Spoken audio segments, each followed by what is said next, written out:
Hi, I am Mouse, Zekrim's-esque. Today I'll teach you some basics of editing a PMV for a map. Firstly, what is a PMV? According to Urban Dictionary, PMV is an internet slang abbreviation for picture music video. PMVs are created by using still drawings to portray a story. Basically, everyone gets a small part of the video to animate or illustrate. And then, we compile everyone's parts together to create a really cool video. So I have posted a map call which divides the used music into parts. All you have to do is reply to the journal by filling out the form. Up to 2 parts are allowed per person. People of all skill level are accepted. Once you have been accepted into the map, we will give you a 2-week deadline to provide us with a work in progress of your part. This is not first come first serve, we will be picking people. If you're not picked first, we may offer you the place of a backup.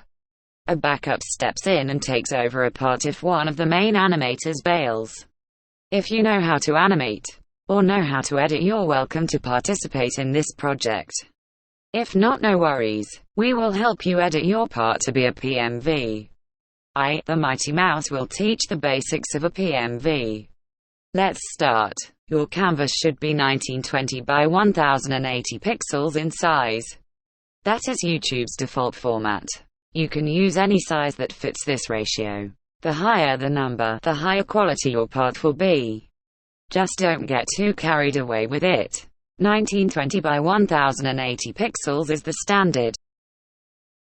You can create illusions of movement by drawing a series of images consecutively, as demonstrated in Din's PMV here.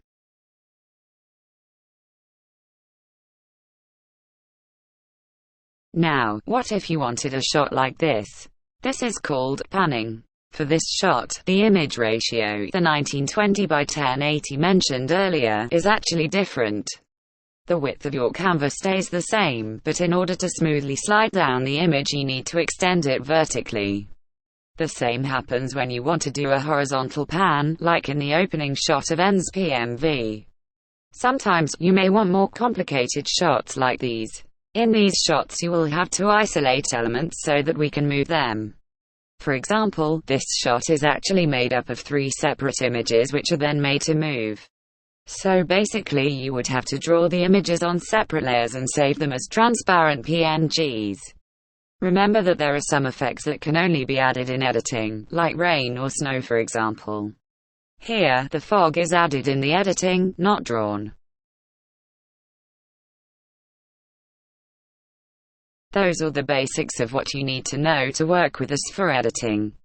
But where do I start? I hear you ask. Simple. First you do a sketch mock-up of what you want your part to look like. This is called a storyboard. This can be as messy as you want as long as it conveys the message of what your part will look like. Please do not worry if you do not know how to edit, we will compile it for you. We are aware that many of the lovely players of TWWM are not used to video format, so we are here for the talented artists who wish to participate even if they don't know any editing. Thank you for watching my mousey tutorial. Please consider joining.